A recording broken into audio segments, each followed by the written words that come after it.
don't understand. Did I do that? The girl stared at the handmade doll on the ground. She clearly remembered placing it by her bedside table yesterday.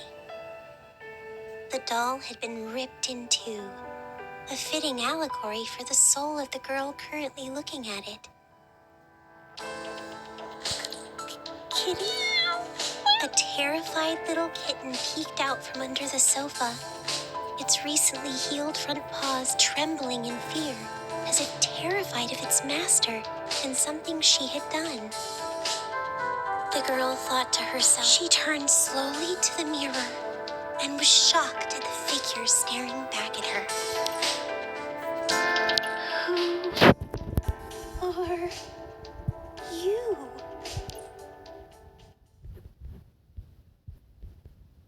In the training room, the girl wielded her scythe hard.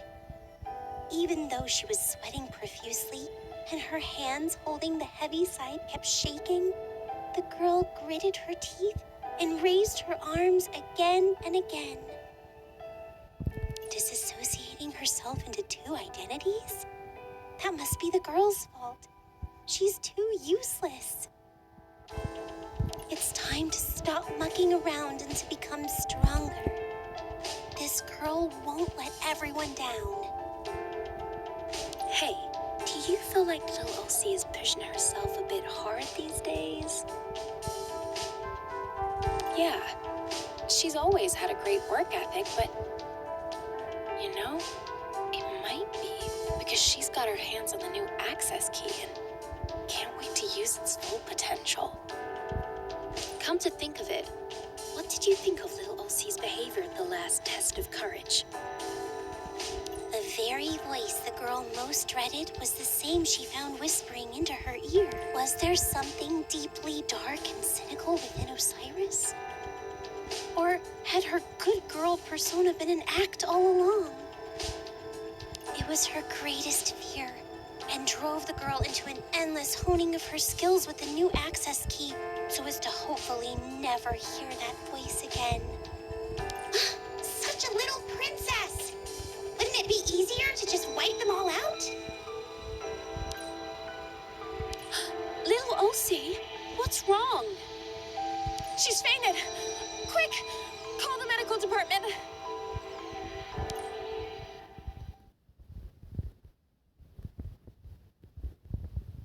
Hey, little Osie. Guess what?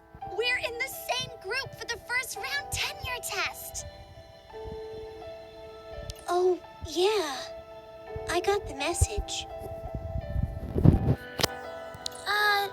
You don't seem that happy about it, little Osie. Oh, I get it. Are you worried I'll bring the group bad luck? No, not at all. I'm very happy to be in the same group with you, Sis Bear. I'm just afraid I'll be holding you back. What? Your efforts in the training room have become legendary.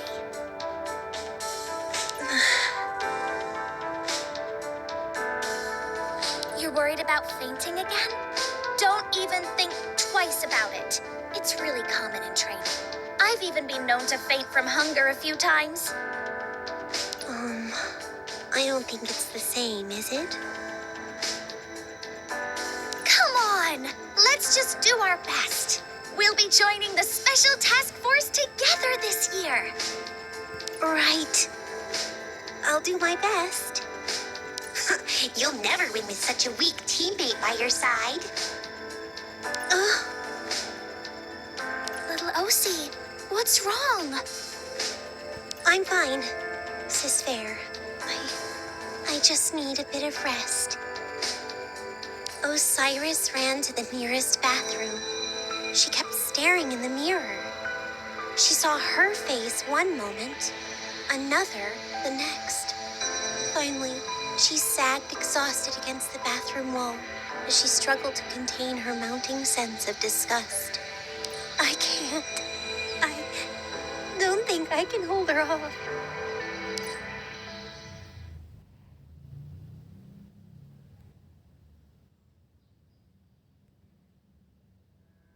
Looks like we didn't make once again. Oh, yeah, well, Miss Shu doesn't mince words, does she? You can't even dodge such an attack. You even tripped your teammate up. I'm sorry. I felt very distracted during the test.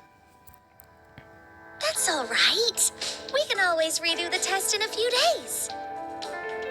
Sis Fair, you joined Aether Gazer to protect humanity, right? Yes.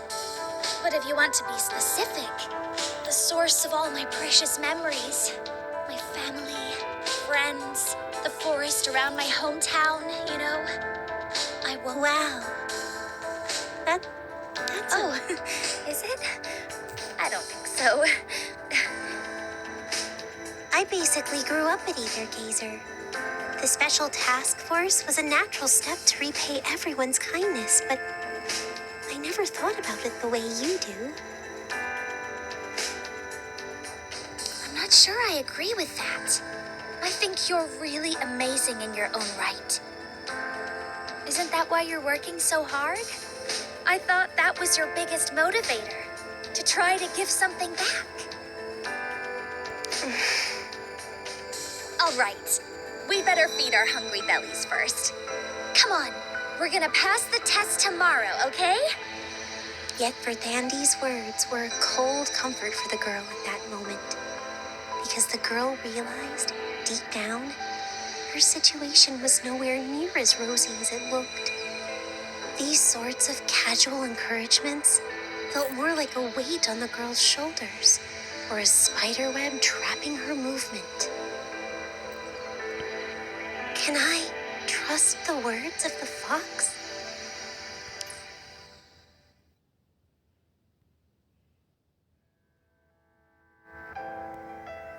The transparent fluid traveled through the cannula into the girl's veins.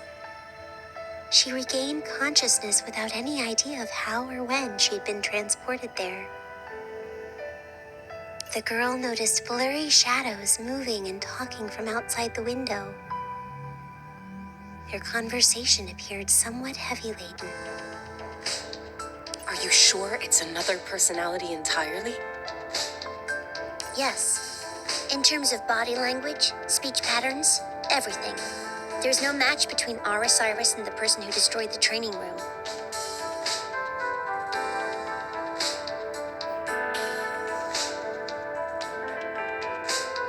How could I not have seen this coming? The girl listened to the conversation as her hands unconsciously squeezed the bedsheet. They already knew?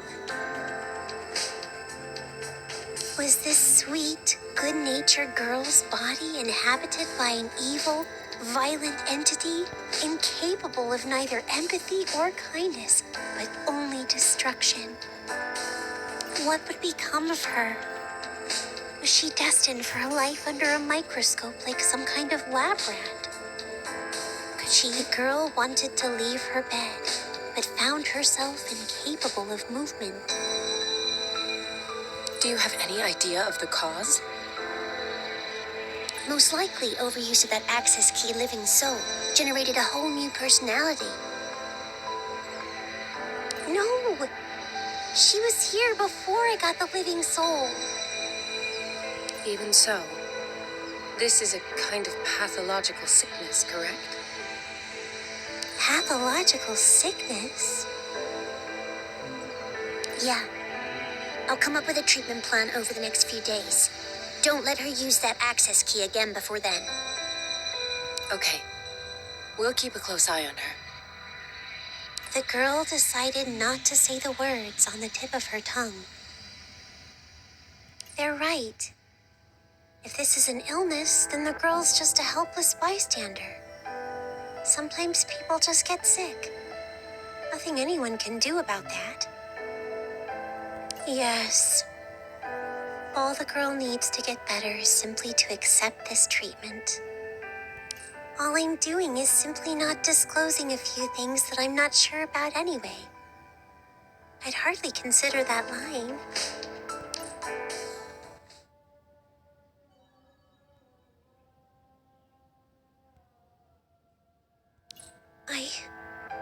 I didn't tell them the truth. I can't believe what's happened to our lovely Lilosi. What a terrible, strange illness.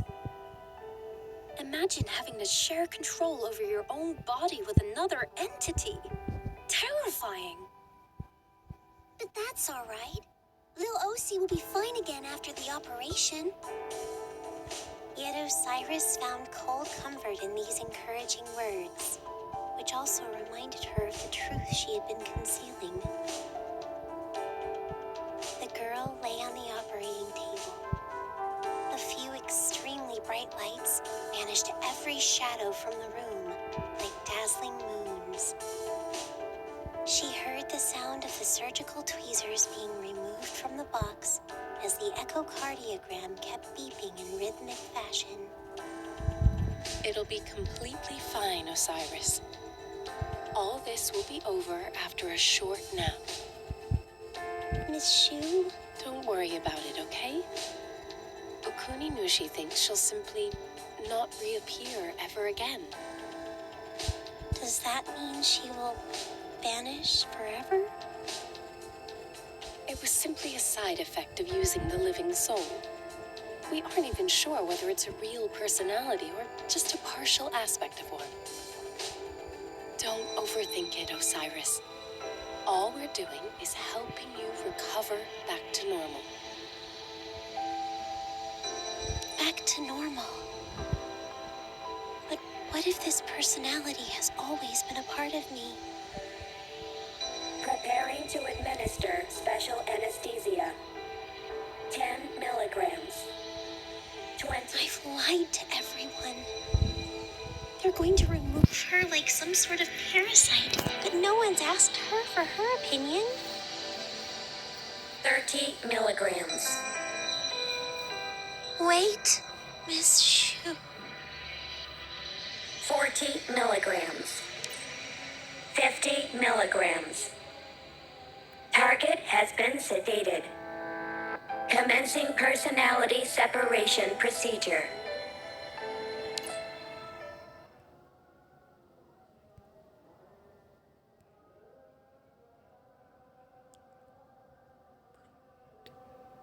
Why did they call off the operation all of a sudden? I don't know. The medical department didn't say anything to anyone. Poor girl.